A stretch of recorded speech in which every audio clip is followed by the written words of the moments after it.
Hello, welcome to another video from Avenue X looking at Chinese dramaland in the past week. Let's get right into it. We have a lot of things to go through. Blame iQiyi. They just held an event that they do about 3 times a year, so we're going to talk about quite a lot of iQiyi dramas scheduled to get released hopefully within this year. Although before that, let's talk about a couple of other projects. Number one, as of today, 25th, when this video goes out on Saturday, we should have a drama that goes live both on iQiyi and Tencent.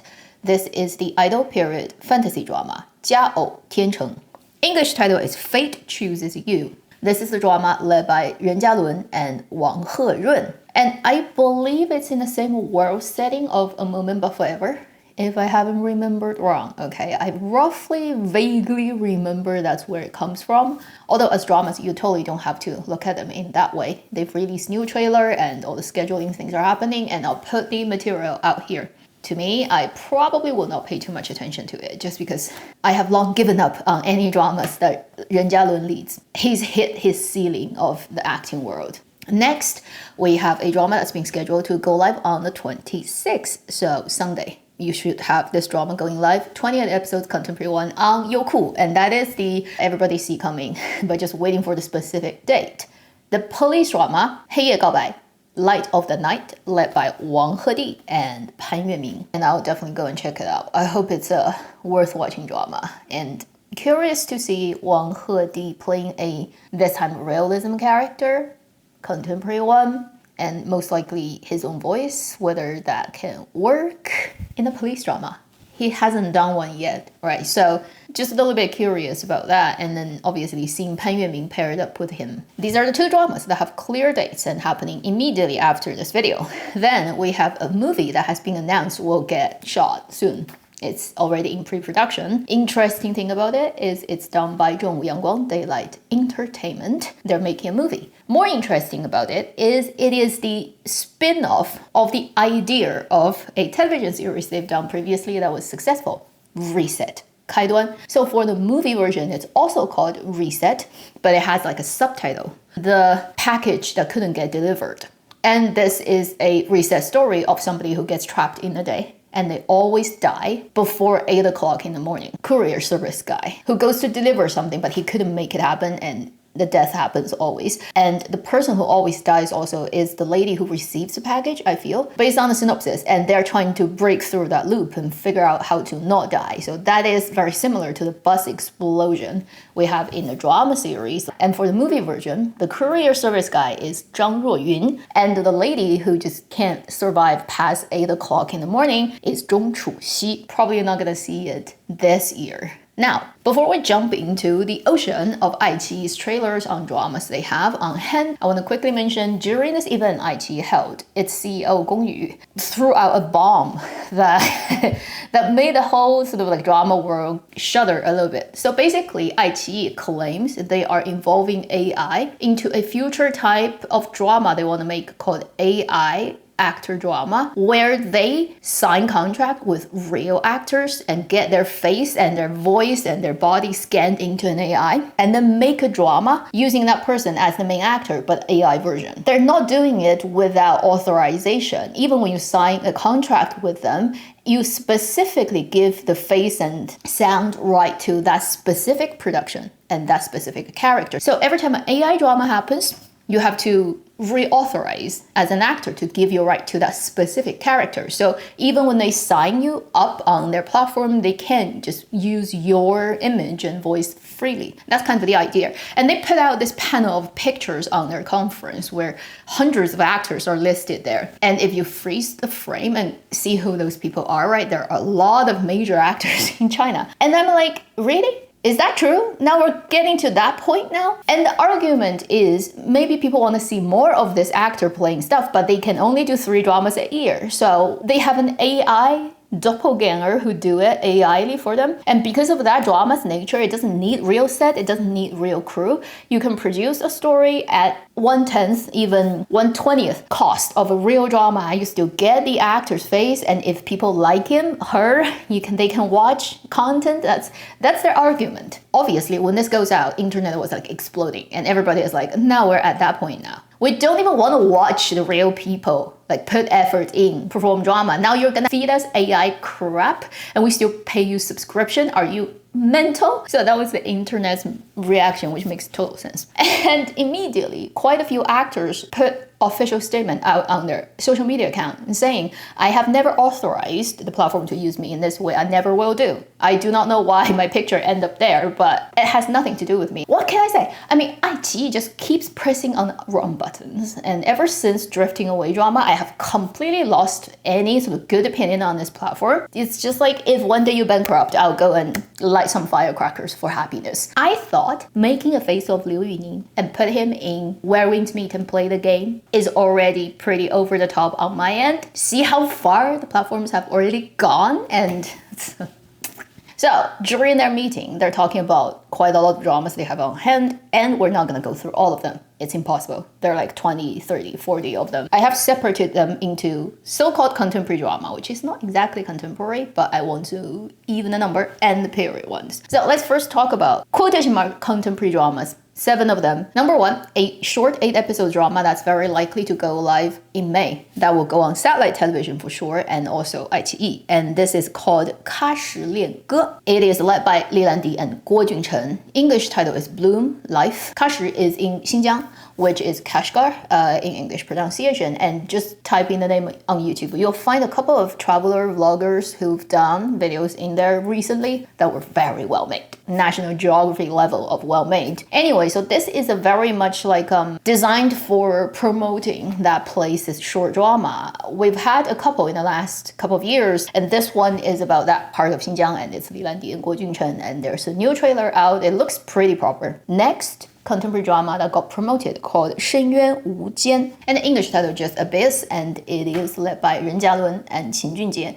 It's a police crime drama. Ren Jialun is going to be the good guy, most likely, because he's in the male lead, right? And then Qin Junjie probably is the bad guy. I don't think Ren Jialun even stand a chance of winning at acting opposite Qin Junjie. Next, contemporary romantic drama, 天才女友, Genius Girlfriend. It is based on an IP novel, like in China. And it is led by Hu Yitian and Tian Xiwei, and they've released the trailer too. And we shall see if they can work out the chemistry. It looks like a very normal idol contemporary drama. There really isn't that much you can say about it, apart from you know these two people and what they look like. Then we have a really interesting one that intrigues me more than other projects. A 6-episode mini-series fully led by Dili Roba, so she is credited as the #1 and the only main character, and it's a story that's just about her character. 虽然不能同时拥有一切, meaning although you can't own everything at the same time. That's exactly what it means. English title is Another Blue, and the reason being her character in the drama is called Wei Lan, and Lan is blue. And the story is about there are 2 of her that look exactly the same, existing in the world at the same time. And they meet somehow and got really surprised about the fact that they are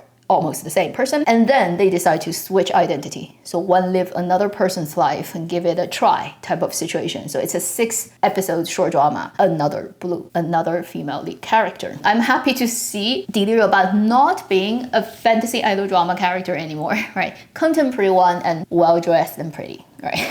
Kind of take advantage of her sort of looks and stuff. And the miniseries kind of vibes really interestingly as a storytelling piece, as a character piece, even with the visual quality of this thing. Kind of looks proper. So I highly look forward to it. Hope it's an interesting story. Then there are 2 Mingguo setting drama, which is why I say this is quotation mark contemporary, because technically it was the first half of last century. First one is 长风起. It recently wrapped, I believe. English title right now is A Prophet. It's led by Li Xian and Li Yitong. It's directed by Yang Lei, good director of many dramas I've highly appreciated in the last couple of years. And this Republic of China setting drama is about both the male lead and female lead are like master of like fraud or defraud other people. So the competition between 2 very capable leads. Maybe we're gonna see it later this year if they're fast enough. The other Mingguo drama will be 代餐. Substitute for not having BL dramas officially, but we can have one still. You know already, 南部档案. Previously, I think called Southern Anecdote. Now it's changed its title to Archives, the Nanyang Mystery. The Chinese title is always 南部档案, and it's the 36th episode drama led by Zhang Xincheng and Ding Yuxi. Adventures, tomb raiding, and all that stuff, and obviously these two guys. Since we cannot officially have that drama that Zhang Xincheng led that got screened in Japan, we could have one in China. That is this one. Honestly, I don't think anybody would view it differently. Right? Everybody's like, yeah, just under the pretense of an adventure drama. Let's see how BL it gets. Then we have a contemporary crime drama that is, I think, recently also just started production. Not sure if they've finished it. I've mentioned it when it started shooting. 狂花 Wild Bloom, led by Song Qian, Wang Ziwen, Wang Luodan, policewoman, criminal, other people like the three women. They've released a trailer. I'm not sure exactly what goes on, but it looks very busy. There's murder, there's blood, there's car chase, and there's like that. And these are probably only half of the entire of a contemporary drama category that they've promoted during this event. As time goes on, when we meet those projects in real timeline, we will talk about them. Then for the period dramas that iQiyi holds, and they've mentioned during this event, again, not gonna go into details about every one of them, but I will pick a couple that may look a little bit more interesting, just like from my point of view. First, a 60 episodes but breaking into 2 seasons drama, 烟雨神游记. Beautiful fairy tale. I've mentioned this when they started shooting, and this is the Changxing Chuanmei, the company that did Strange Tales of Tang Dynasty's new Chinese ancient mythology fantasy drama. They've released a trailer. It seems to start with a small story, and it's gonna lead up to more characters and more chapters of things, that type of drama. And the first trailer and the first chapter of story is about a white snake, but it's not the traditional 白蛇. As it's well known in Chinese mythology kind of world. It seems to be a new version of the white snake. It features Yang Zhigang as the lead, as you can imagine, right? He's the baby of the company and the producer's dear brother. So he's gonna lead the drama. And in his first trailer, the first story also features a really interesting actor, Lin Muran, who played the psycho in Pursuit of Jade. Cannot wait to see his performance. Next, there is a kind of comedy period drama called 一点浩然气, Now or Never, period drama led by Ao Ripeng and Dai Luwa, that has also released a trailer. I don't know too much about this production. I think vaguely I have an impression when they did it. And it just has the trailer out and looks like pretty happy period drama. When it airs, I'll try my best to get to it. And I do want to look at Dai Luwa as a lead actress because I do think she deserves one. And she's getting more, which is good news. There is the usual boring stuff of 重生 Rebirth period drama. We've had too much in Dramalist. 遥遥有期. English title is Reborn to the Rightful. Okay. A girl who dies and then reborn and try to claim what is rightfully hers. Kind of looks like that. Led by Bao Changren and He Yu. And there's a trailer there and you can take a look at it and it is what it is. Then we have a big male lead drama that when it was shooting first started, I think I mentioned it. It's led by Cheng Yi, 两京15日. 2 capitals, 15 days. That's the literal translation. English title is River of No Return. And this is a Ming Dynasty setting story of our male lead character being Zhu Zhanji, who is actually one of the emperors. This is when he was a prince and young, and he needs to travel from Nanjing to Beijing, which is the 2 capitals of Ming Dynasty at the time, the southern capital and the northern capital, specifically speaking. And it's on his travel, like a lot of things happen. People try to murder him, assassinate him, blah, blah, blah, and he's running away and with a group of friends. It features him, obviously, as the male lead. And then Lin Gengxin, the previous generation of idols, now acting as the older guy in the story, guiding our male lead type of thing. You have Jiang Peiyao as the leading female character. It also includes Wu Xinjian, who's been in a lot of dramas as supporting roles in the last couple of years. Sorry to be a buzzkiller, but I feel like every supporting role in this drama feels like a more interesting choice than the male lead. And since we're talking about big male lead in this type of still pretty idol drama, let's talk about another one. 魅影神部. English title is Shadow Punisher, and that is the 罗云熙 led drama. Somehow, I think in idol period drama land these days, if you have to say male lead, and it's like a big male lead, everyone else is like attached to it, that type of actors these days seems they cannot have an equal counterpart. They can just shine on their own, otherwise their fandom will murder everyone. Cheng Yi is one of those people. Next one will be Luo Yingxi. They're very similar in that sense. This drama is also in iQiyi's hand, and this is a detective story, and it's led by Luo Yingxi. Then the other people are Fang Yilun, Shen Yujie, He Hongshan, familiar faces in Dramaland. They've also put out a trailer during this promotional event. And honestly, I don't look forward to either of those two dramas. It will take a miracle for them to work on me, I think. Next, a period idol drama that maybe I should just give it like 10% of hope, but maybe that's not even necessary. Yi O Chun, English title Spring of the Blade.